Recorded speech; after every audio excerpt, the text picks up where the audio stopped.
en güzel Tüleyman Can'a gelebilir mi lütfen? Güzel alkışlar. Teşekkür ediyorum. Çok sağ olun.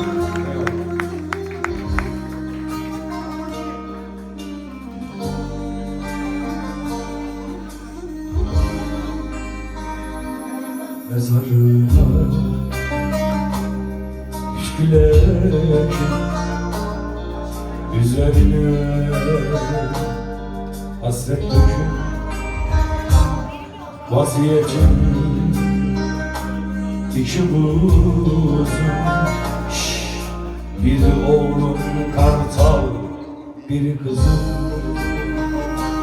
vasiyetim İki buzun,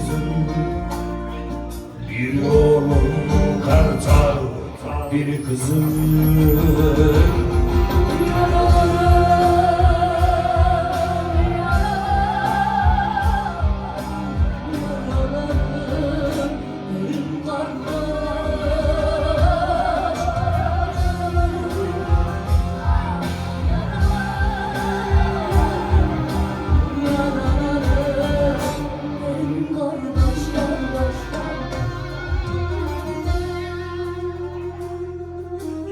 Ben deliyim, yorgun ve yalnızım, kaldırımlarda misafirim. Gecenin gözleri üzerinde, denizin ortasında küçücük bir adayım, yüzme bilmem. Yüreğimi bir yere bırakmışım, bıraktığım yerlerden çok uzaklardayım.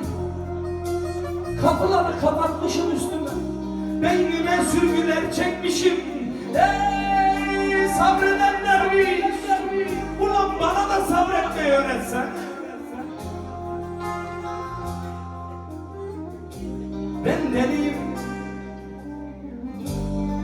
kimseye dost olmadım, kimseye de düşman. Ben köyleri ve yürekleri yakılmış insanlar gördüm. Söyleyemediğim düşüncelerim vardı belki de. Her akşam ayrı bir meydanda, Atatürk heykelinin karşısında olmayan aklımı dar ağacına astım, ipini kendi ellerimle çektim. Deniz gezmiş gibi bir özgürlük türküsüne kurban ettim kendimi. Ben dedim, ben buralara ait değilim. Dağları sırt sırta vermiş bir memleketim, aynı Dersim gibi.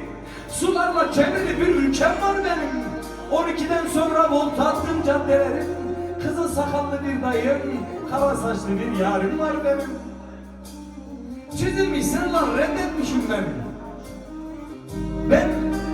Ben Hakkari'de düşen çığ, Şırnak'ta kömür yuklayım. Eskişehir'de tabut hücre, Nevşehir'de peribacalarıyım. Maraş'ta katliam, Marmaris'te orman yangını, Dersim'de ozanları sazı, Erzurum yaylasında çoban kavalıyım.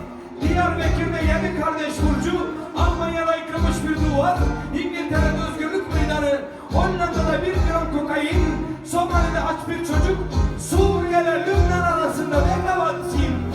Ben Yunus Emre, Mevlana, Hacı Bektaş-ı Veli.